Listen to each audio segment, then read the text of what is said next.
রাধে রাধে, কেমন আছো সবাই? আশা করি ভালো আছো, আমিও ভালো আছি। তো আমি মৌসুমী চলে এসেছি আমার আর একটা দিন তোমাদের সঙ্গে শেয়ার করার জন্য। আমার ভিডিওগুলো তোমাদের কেমন লাগে তোমরা অবশ্যই কমেন্টে জানিও, আর সবাই কেমন আছো সেটাও জানিও। বাইরে তুলসীতলা মুছে এসেছে, সেটা তো তোমরা দেখতে পেরেছো। এই যে আমার ফুলগুলো গোছানো হয়ে গেছে, পুজোর থালাও ধোয়া হয়ে গেছে। এখন আমি ঘর মুছবো, জল নিয়ে এসেছি, ঘর মুছবো। অনেক দিন ঘর মোছা হয় না, এই বৃষ্টির মধ্যে মাঝে দুদিন মুছেছিলাম, কিন্তু এই যে এখন দেখেছো বাইরেটা মেঘলা মেঘলা, কিন্তু রোদ্র উঠিনি। তাই ভাবলাম যে আজকে অন্তত ঘরটা মুছে দিই। তো চলো ঘরটা মুছে নিই, তারপরে পুজো দেবো।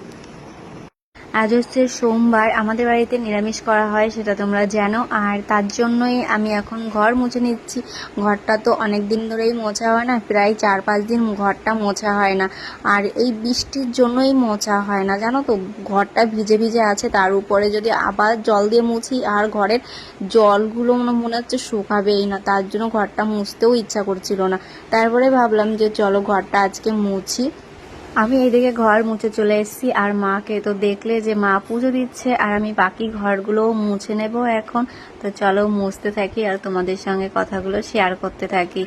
আজকে হচ্ছে সোমবার, আর আমার ছেলে সোমবার আসলেই ওর একটু মনে হচ্ছে মাছ মাংস বেশি খেতে ইচ্ছা করে, কারণ যেদিন বাড়িতে নিরামিষ হয় সেদিনকে ওর মাছ মাংস বেশি খেতে ইচ্ছা করে।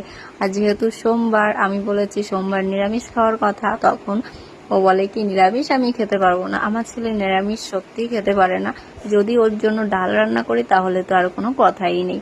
তারপরে আমি ঘরটার মুছে টুছে চলে এসেছি, ওইদিকে দোকান ঘরটাও মুছে ফেলেছি। আর ঘরগুলো মুছতে আমার ভীষণই কষ্ট হয়, তবুও আমাকে করতে হবে, কারণ এই কাজগুলো তো আমারই। তারপরে খেতে বসে গেছি। জলটা সকালবেলা ঘুম থেকে উঠেছি, এখনো খাওয়া হয়নি, তার জন্য জলটা নিয়ে বসে পড়লাম। তারপরে দেখো গাছে একটা আম পেকেছে, আমটা ছিঁড়ে নিলাম। আমাদের গাছটা কিন্তু খুবই ছোট, আর ভীষণই ছোট। সেই গাছ থেকে আমটা ছিঁড়ে নিলাম। ঘরে একটা পাকা আম আছে, ভাবলাম দুটো কেটে তারপর সবাইকে দেবো। তারপরে বেগুন তুলতে চলে এসেছি। আজকে করবো হচ্ছে সিদ্ধ ভাত, আর সিদ্ধ ভাত খেতে ভাই কেউই চায় না। সকালবেলা সিদ্ধ ভাত করলে কেউই খেতে চায় না। কদিন ধরে রুটি বানাচ্ছি, তাই ভাবলাম যে আজকে একটু সিদ্ধ ভাত করা যায়, কিন্তু সিদ্ধ ভাত কেউই খেতে চায় না, তোমরা জানো তো। সকালবেলা বৃষ্টি শুরু হয়ে গেছে, একটু রোদ্দুর উঠেছিল, আবার বৃষ্টি শুরু হয়ে গেছে, দেখেছো? এই দেখো অবস্থা। আমি আরো জামা কাপড়গুলো ভিজাতে চেয়েছিলাম, ভাগ্যিস ভিজাইনি আমি। দেখেছো অবস্থা, ভীষণ বৃষ্টি হচ্ছে, ভীষণ বৃষ্টি। এই দেখো কি পরিমাণ মিষ্টি নেমেছে। চলো কাজ করি। আজকে সিদ্ধ ভাত করেছে, এগুলো এখন মাখবো। এই দেখো দেখতে পেলে এই হচ্ছে অবস্থা আষাঢ় মাসের, এই রৌদ্র এই বৃষ্টি। একটু রৌদ্র উঠেছিল, ভাবলাম যে না একটু সূর্যের মুখ দেখা গেল, কিন্তু এখন দেখছি বাবা অঝরে বৃষ্টি নেমে গেছে। আর বৃষ্টি হয়ে আমার কাজ বাড়িয়েছে।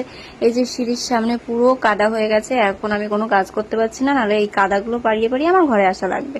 তার জন্য ঘরের সামনে একটু জল দিয়ে দিলাম। আর এখানে ডাল করেছি, সয়াবিনের তরকারি করেছি, মানে সবকিছু আজকে নিরামিষ। আজকে মুগ ডাল করেছি, আর এখানে উচ্ছে ভেজেছি আর কাঁকরোল ভেজেছি।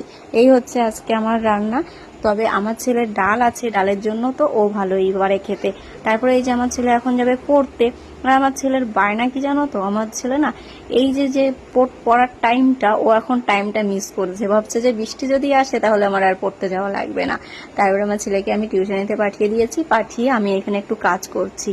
আমার ছেলের প্রজেক্ট দিয়েছে, সেই প্রজেক্টগুলো আমি কমপ্লিট করে দিচ্ছি।